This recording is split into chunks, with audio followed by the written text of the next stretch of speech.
Hi, this is Amanda Esslinger, Assistant Principal for Curriculum and Instruction at Homewood High School. Thank you for being here today or for tuning in to watch this presentation about the Homewood High School course selection process.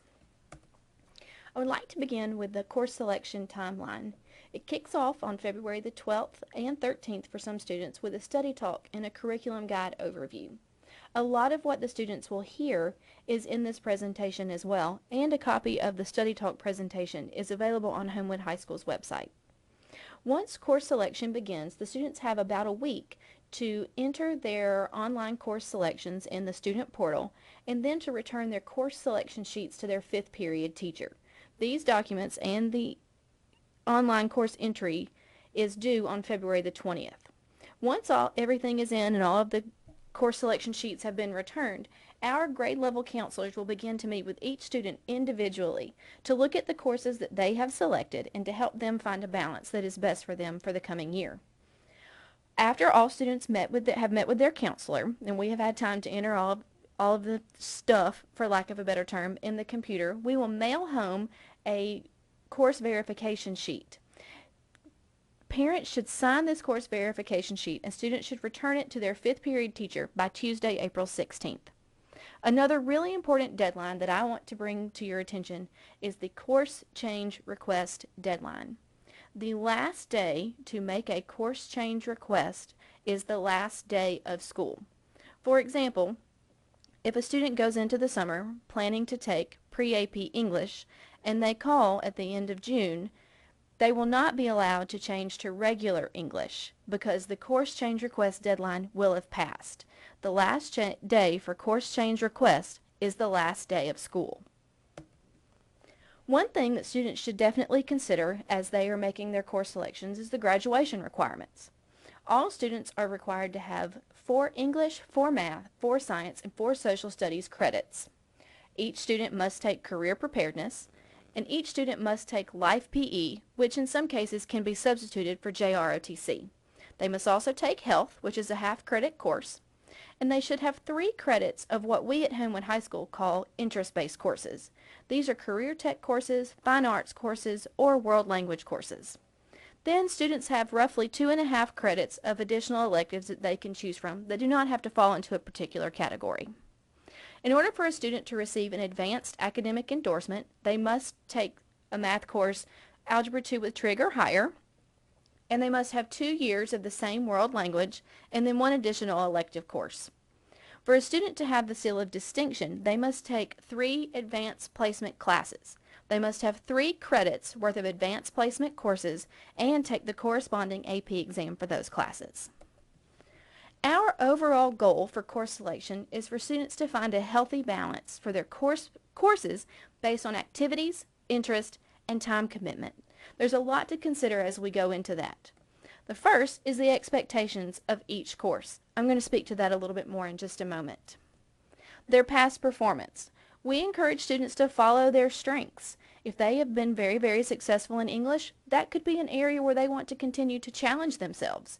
If it has been a struggle, then that may or may not be the area where they want to pursue a course that is more rigorous. We ask that students consider their extracurricular activities.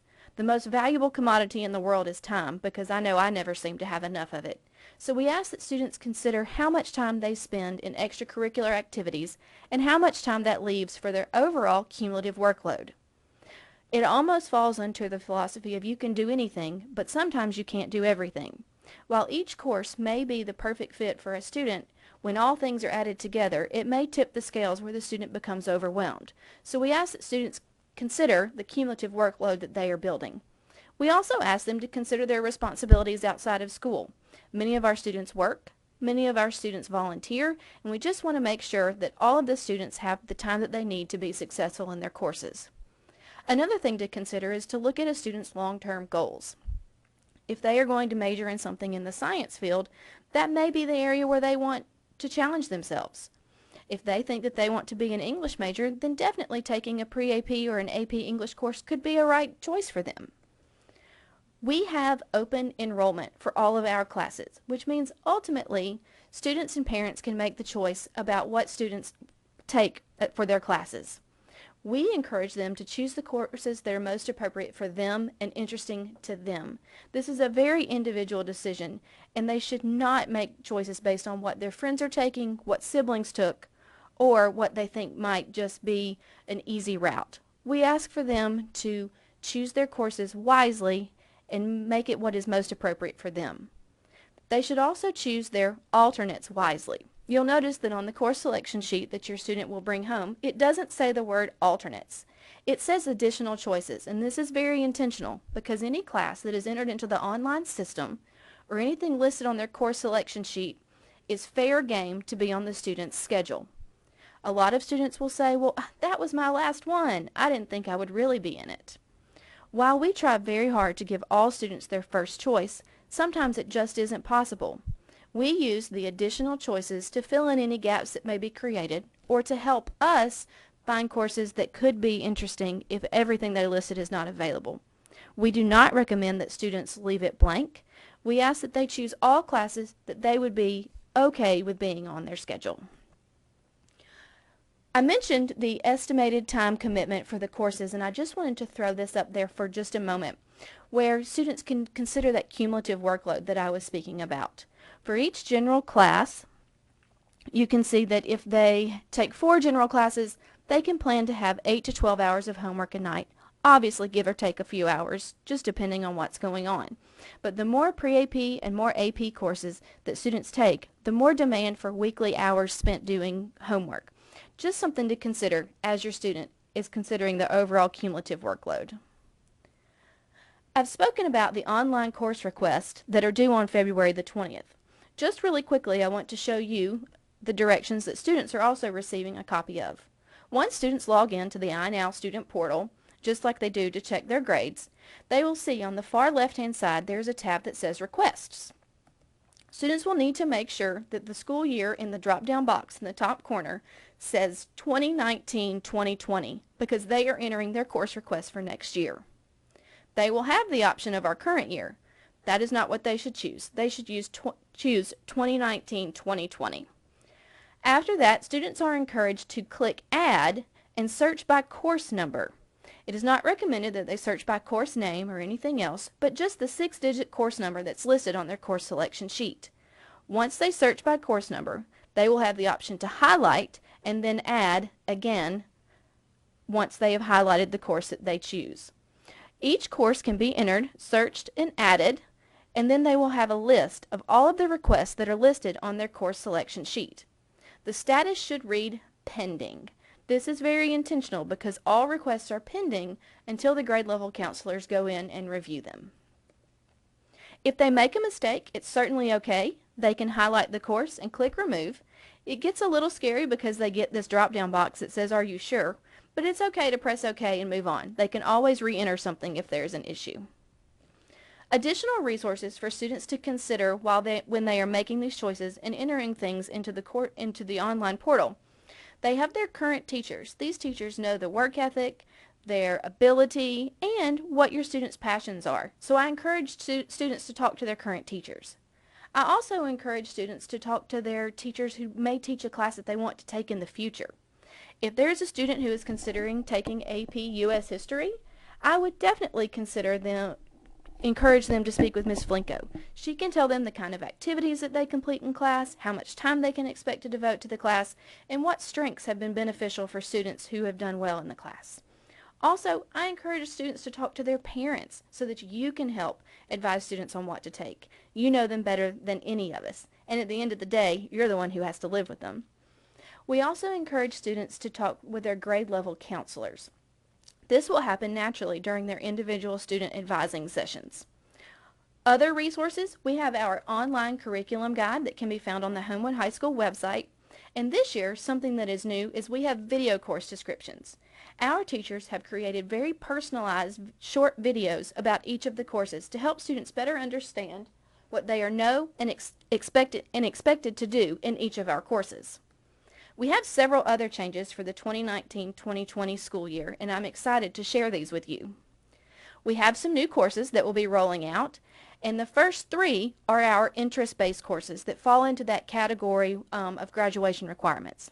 We will be offering sports nutrition, We will also be offering acting technique and intro to musical theater.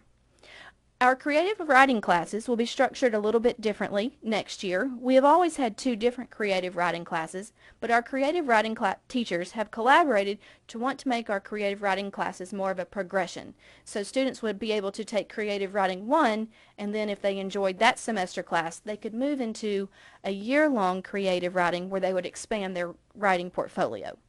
We also have 2 classes that are going to be offered as 0-period courses that have not been previously offered as a 0-period course. We will have Pre-AP French 3, and then we will have Algebra 2 with trig. While I know that some sophomores take this class, the 0-period option would not be available to them. 0-period courses will remain for juniors and seniors only, but if there are any juniors or seniors who would like to take the Algebra 2 with trig, that will be an option for next year. One of the biggest changes that we have coming for next year is our partnership with Hoover City Schools to be a part of the River Chase Career Connection Center, or RC3. This is a half-day program where students would be off-site at the Career Connection Center to learn about high-demand career fields and they will get instruction and potentially certifications in the following areas: culinary arts and hospitality, cyber innovation, fire and emergency services, health sciences, and skilled trades. Students will have the option of attending in the morning or attending during the afternoon session to be a part of these academies. Students are going to hear about this option as well, and there is a bit.ly link at the bottom that reads bit.ly/RC3interest. If anyone is interested in being a part of this program or learning more about this program, I would encourage you to visit this link. It is a very simple link. If you will pardon me for just one moment, I'm happy to show you the link. It is an RC3 interest survey where it is simply collecting your child's name and grade level. We will then follow up via school email address and some announcements and Schoology messages to let people know about additional opportunities to hear about RC3. In the meantime, I wanted to share with you just a little bit more. So, this facility is at the old River Chase Middle School, and it has been completely redone to provide a state-of-the-art facility to teach about these various things. These students will be career and college ready. There is a Culinary Arts and Hospitality Academy. The companies are standing by for career college grads to fill a multitude of positions. The compensation packages await rock stars that can and will deliver. Hoover has graciously provided this information to me. The Cyber Innovation Academy, which is for those who are interested in programming, network administration, or cybersecurity. The Fire and Emergency Services Academy, which is for those who are interested in firefighting or emergency medical assistance. The Health Science Academy, for those interested in nursing, pharmacy, home health care. The Skilled Trades Academy will focus on those who are interested in building construction, electrical, HVAC, and welding. There's a lot of information out there about these academies, and once we have gauged our interest from the RC3 interest survey that looks like this, we will have our partners from Hoover to come in and go through and show the amazing things that they have in store for not only their students, but ours as well. If you have any questions, I encourage you to reach out to your students' current teachers, your students' grade level counselor, and of course to me, Amanda Esslinger, the Assistant Principal for Curriculum and Instruction. There are many details to be worked out for the River Chase Career Connection Center, so as soon as we gauge our interest from our students, we will begin to flesh out the tinier details that will make this amazing opportunity a reality for our students. Thank you again for watching, and if you have any questions, please don't hesitate to ask.